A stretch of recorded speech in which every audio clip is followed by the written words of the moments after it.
शिक्षक रहे हैं और शिक्षा से सब दिन से जुड़े हुए हैं, तो सर अभी का शिक्षा व्यवस्था में और पहले की शिक्षा व्यवस्था में क्या अंतर सर बताना चाह रहे हैं? ये अलग क्वेश्चन सर आपसे पूछ रहे हैं। हाँ जी जी जी, तो उसमें हम अपना अनुभव दे रहे हैं कि जी, सबसे जी। पहली बात है कि हम लोग जब शिक्षण पेशा में थे तो समय समय पर प्रशिक्षण हुआ करता था। जी। BSc लेवल पर, जिला स्तर पर, प्रखंड स्तर पर प्रशिक्षण हुआ करता था। तो सबसे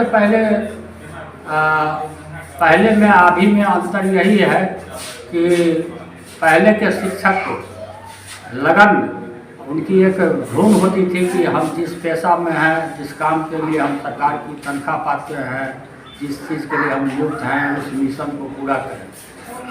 और क्या कहते हैं, दूसरे समाज के दूसरे कोई जैसे सामाजिक कोई बात है या राजनीति कोई बात है तो वो सबसे अलग रहा करते थे। अभी भी हम यही कहते हैं शिक्षक को कि आप दूसरे साइड से जो है स्वतंत्र रहिए, तभी आप अपने मिशन को पूरा कर पाएंगे। अंतर है कि पहले के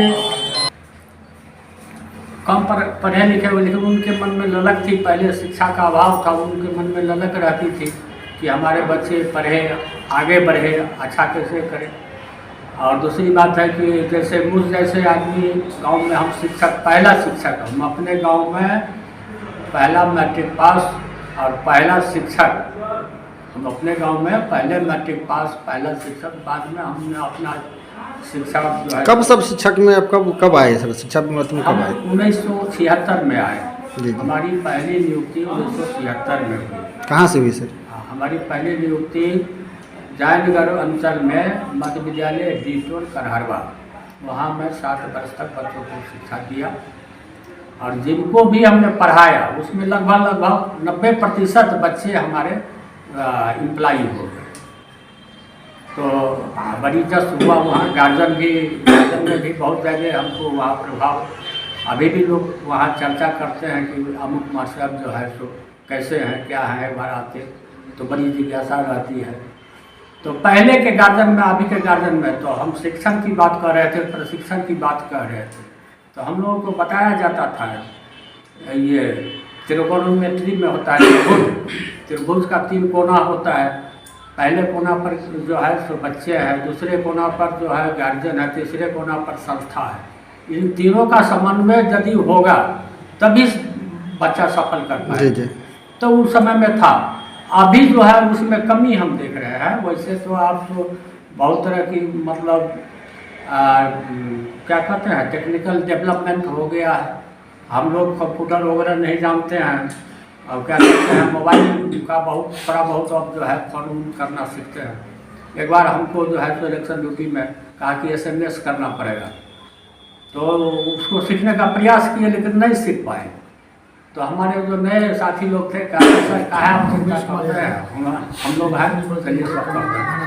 तो ये सब चीज़ का आजकल डेवलप हो गया है, लेकिन मानसिकता में जो है वो पहले की मानसिकता में अब की मानसिकता में क्या बच्चों का देना। सर एक और है, आखिरी है कि अभी का जो बच्चों हैं प्राइवेट कोचिंग संस्थान के ऊपर क्यों इतना आकर्षित, सरकारी पर क्यों नहीं दे रहा है? क्या सर आपको लगता है? अभी सरकारी विद्यालय में तो हाल फिलहाल आए हैं ये आगे जो है पाठक अपना प्रयास कर रहे हैं। सरकारी स्कूल में संसाधन की भी कमी। सरकारी स्कूल में पहले 100% नैतिकता के आधार पर ही जो शिक्षक पढ़ाते लिखाते थे वहाँ बच्चा अच्छा किया, मेधावी है, लेकिन बहुत कुछ कमी थी। अब तो संसाधन पूरा हो गया है, पूरा करने का प्रयास कर रहा है। तो इसके तरफ से क्या शिक्षक बीच का जो 10 साल 15 साल का जो समय रहा उसमें शिक्षा का स्तर बहुत गिर गया और छात्र भी लगनशील 10-15 साल के अंदर में शिक्षा का स्तर बहुत गिर गया।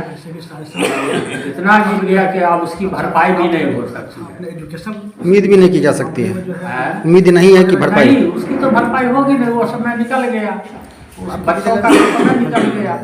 उस समय में जो भी बच्चे मतलब ये हुए अपना गार्जियन के बल पर जो कुछ किया, लेकिन विद्यालय के बदौलत है। पब्लिक स्कूल के तरफ रुझान बच्चों में ये गार्जियन में ये है कि चलो भाई पब्लिक स्कूल में पढ़ाई होती है, लेकिन हम समझते हैं कि अब पब्लिक स्कूल भी ये आर्थिक मात्र जो है व्यावसायिक दृष्टिकोण बन के ही रह गया है। अब उससे बेहतर जो है पढ़ाई सरकारी स्कूल में होता है।